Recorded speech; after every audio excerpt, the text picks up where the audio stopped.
Okay, guys, this chapter is really long, so we're only going to do half of it tonight. So you're going to have to wait to learn the other half. This is chapter 27. Mike TV is sent by television. So they're in the television chocolate room right now. And Wonka showed him how he can send a bar of chocolate through televisions. Here we go.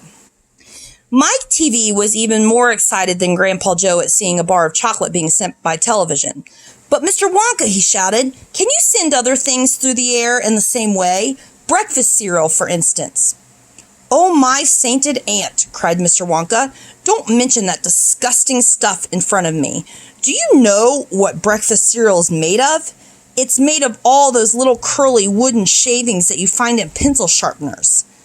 But could you send it by television if you wanted to, as you do chocolate? Asked Mike TV. Of course I could.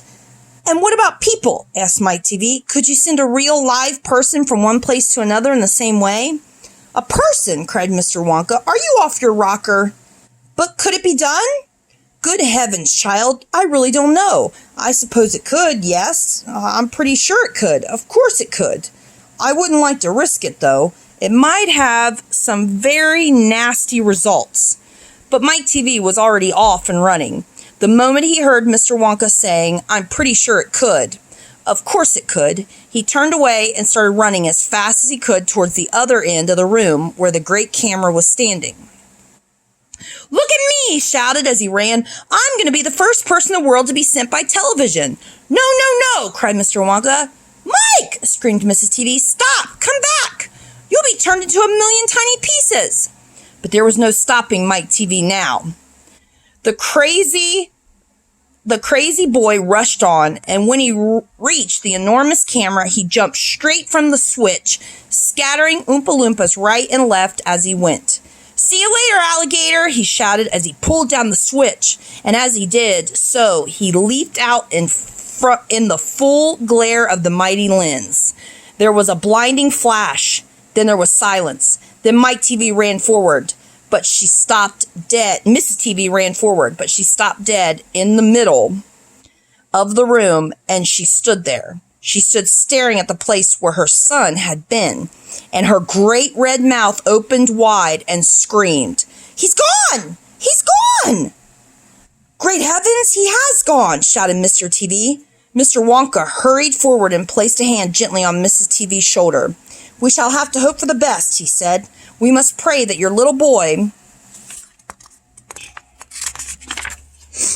will come out unharmed at the other end. Mike screamed. Mike! Screamed Mrs. TV, clasping her head in her hands. Where are you? I'll tell you where he is, said Mr. TV. He's whizzing around above our heads in a million tiny pieces. Don't talk about it, wailed Mrs. TV. We must watch the television set, said Mr. Wonka. He may come through any moment. Mr. and Mrs. TV and Grandpa Joe and little Charlie and Mr. Wonka all gathered around the television and stared tensely at the screen. The screen was quite blank. He's taking a heck of a long time to come across, said Mr. TV, wiping his brow. Oh dear, said Mr. Wonka. I do hope that no part of him gets left behind. What on earth do you mean? Said Mr. TV sharply. Well, I don't wish to alarm you, said Mr. Wonka, but it does sometimes happen that only about half of the little pieces find their way into the television set. It happened last week. I don't know why, but the result was that only half a bar of chocolate came through. Mrs. TV let out a scream of horror. You mean only a half of Mike is coming back to us? She cried. Let's hope it's the top half, said Mr. TV. Hold everything, said Mr. Wonka. Watch the screen. Something's happening. The screen had suddenly began to flicker. Then some wavy lines appeared. Mr. Wonka adjusted one of the knobs, and the wavy lines went away. And now, very slowly, the screen began to get brighter and brighter. Here he comes, yelled Mr. Wonka. Yes, that's him, all right. Is he all in one piece? Cried Mrs. TV. I'm not sure, said Mr. Wonka. It's too early to tell. Faintly at first, but becoming clearer and clearer every second, the picture of Mike TV appeared on the screen. He was standing up and waving at the audience and grinning from ear to ear. But he's a midget, shouted Mr. TV. Mike, cried Mrs. TV, are you all right? Are there any bits of you missing? Isn't he going to get any bigger, shouted Mr. TV. Talk to me, Mike, cried Mrs. TV. Say something. Tell me you're all right. A tiny little voice no louder than the squeaking of a mouse came out of the television set. Hi, Mom, it said. Hi, Pop. Look at me. I'm the first person ever to be sent by television. Grab him, ordered Mr. Wonka. Quick! Mrs. TV shot out a hand and picked the tiny figure of Mike TV out of the screen. Hooray! Cried Mr. Wonka. He's all in one piece. He's completely unharmed. You call that unharmed? Snapped Mrs. TV, peering at the little speck of a boy who was now running to and fro across the palm of her hand, waving his pistols in the air. He was certainly not more than an inch tall. He shrunk, said Mr. TV. Of course he shrunk, said Mr. Wonka. What did you expect? This is terrible, wailed Mrs. TV. What are we going to do? And Mr. TV said, we can't send him back to school. Like this, he'll get trod upon. He'll get squashed. That means they'll walk on him. We won't be able to do anything, cried Mrs. TV. Oh, yes, I will, squeaked the tiny voice of Mike TV. I'll still be able to watch television. Never again, shouted Mr. TV. I'm throwing the television set right out the window the moment we get home. I've had enough of television. When he heard this, Mike TV flew into a terrible tantrum. He started jumping up and down on the palm of his mother's hand, screaming and yelling and trying to bite her fingers. I want to watch television, he squeaked. I want to watch television. I want to watch television. I want to watch television. Here, give him to me, said Mr. TV, and he took the tiny boy and shoved him into the breast pocket of his jacket and stuffed a handkerchief on top. Squeals and yells came from inside the pocket, and the pocket shook as the furious little prisoner fought to get out. Oh, Mr. Wonka, wailed Mrs. TV, how can we make him grow? Well, said Mr. Wonka, stroking his beard and gazing thoughtfully at the ceiling, I must say that's a wee bit tricky, but small boys are extremely springy and elastic. They stretch like mad. So what we'll do, we'll put him in a special machine I have testing the stretchiness of chewing gum. Maybe that'll bring him back to what he was. Oh, thank you, said Mrs. TV. Don't mention it, dear lady. How far do you think he'll stretch? Asked Mr. TV. Maybe miles, said Mr. Wonka. Who knows? But he's going to be awfully thin. Everything gets thinner when you stretch it. You mean like chewing gum? Asked Mr. TV. Exactly. How thin will he be? Asked Mrs. TV anxiously. I haven't the foggiest idea, said Mr. Wonka. And it doesn't really matter anyway, because we'll soon fatten him up again. All we'll have to do is give him a triple overdose of my wonderful super vitamin candy. Super vitamin candy contains huge amounts of vitamin A and vitamin B. It also contains vitamin C, vitamin D, vitamin E, vitamin F, vitamin G, vitamin I, vitamin J, vitamin K, vitamin L, vitamin M, vitamin N, vitamin O, vitamin P, vitamin Q, vitamin R, vitamin T, vitamin U, vitamin V, vitamin W, vitamin X, vitamin Y, and believe it or not, vitamin Z. The only two vitamins it doesn't have in it are vitamin S, because it makes you sick, and vitamin H, because it makes you grow horns out of the top of your head like a bull. But it does have in it a very small amount of the rarest and most magical vitamin of them all, vitamin Wonka. And what will that do to him? Asked Mr. TV anxiously. He'll make his toes grow out until they're as long as his fingers. Oh no, cried Mrs. TV. Don't be silly, said Mr. Wonka. It's most useful. He'll be able to play the piano with his feet. But, Mr. Wonka! No arguments, please, said Mr. Wonka. He turned away and clicked his fingers 3 times in the air, and Oompa Loompa appeared immediately and stood beside him. Follow these orders, said Mr. Wonka, handing the Oompa Loompa a piece of paper on which he had written full instructions. And you'll find the boy in his father's pocket. Off you go. Goodbye, Mr. TV. Goodbye, Mrs. TV. And please, don't look so worried. They all come out in the wash, you know, every one of them. At the end of the room, the Oompa Loompas around the giant camera were already beating their tiny drums and beginning to jog up and down to the rhythm.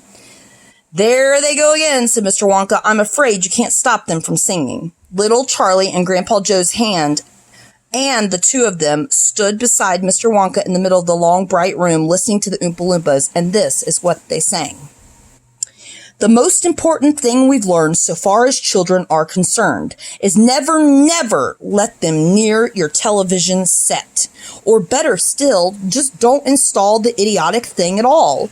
In almost every house we've been, we've watched them gapping at the screen. They'll loll and slop and lounge about and stare until their eyes pop out. Last week in someone's place, we saw a dozen eyeballs on the floor. They'll sit and stare and stare and sit until they're hypnotized by it, until they're absolutely drunk with all the shocking, ghastly junk. Oh, yes, we know it keeps them still.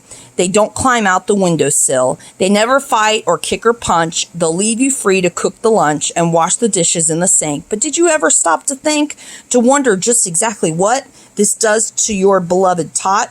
It rots the senses in the head. It kills imagination dead. It clogs and clutters up the mind. It makes a child so dull and blind. He can no longer understand a fantasy, a fairyland. His brain becomes as soft as cheese. His powers of thinking rust and freeze. He cannot think, he only sees. All right, you'll cry. All right, you'll say. But if we take the set away, what shall we do to entertain our darling children? Please explain. We'll answer this by asking you, what used the darling ones to do? How used they keep themselves contented before this monster was invented? Have you forgotten? Don't you know? We'll say it very loud and slow. They used to read. They'd read and read and read and read and then proceed to read some more. Great Scott, gadzooks! One half their lives was reading books. The nursery shelves held books galore. Books cluttered up the nursery floor.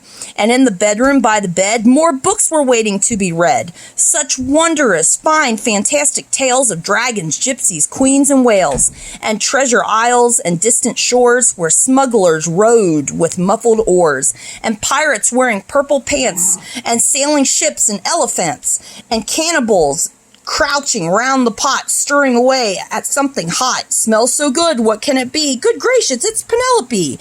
The younger ones had Beatrix Potter with Mr. Todd, the dirty rotter, and Squirrel Nuckin Pigling Bland, and Mrs. Tiggy Winkle, and just how the camel got his hump, and how the monkey lost his rump, and Mr. Todd, and bless my soul, there's Mr. Rat and Mr. Mole. Oh, books, what books they used to know, those children living long ago. So please, oh please, we beg, we pray, go throw your television sets away, and in its place you can install a lovely bookshelf on the wall. Then fill the shelves with lots of books, ignoring all the dirty looks, the screams and yells and bites and kicks and children hitting you with sticks. Fear not, because we promise you that in about a week or two of having nothing else to do, they'll now begin to feel the need of having something good to read. And once they start, oh boy, you watch the slowly growing joy that fills their hearts. They'll grow so keen, they'll wonder what they've ever seen in that ridiculous machine, that nauseating, foul, unclean, repulsive television screen.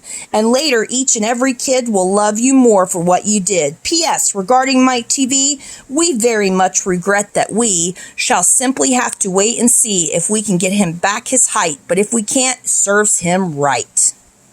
So I ended up reading the whole chapter, guys. I couldn't stop because it wouldn't have made sense to stop.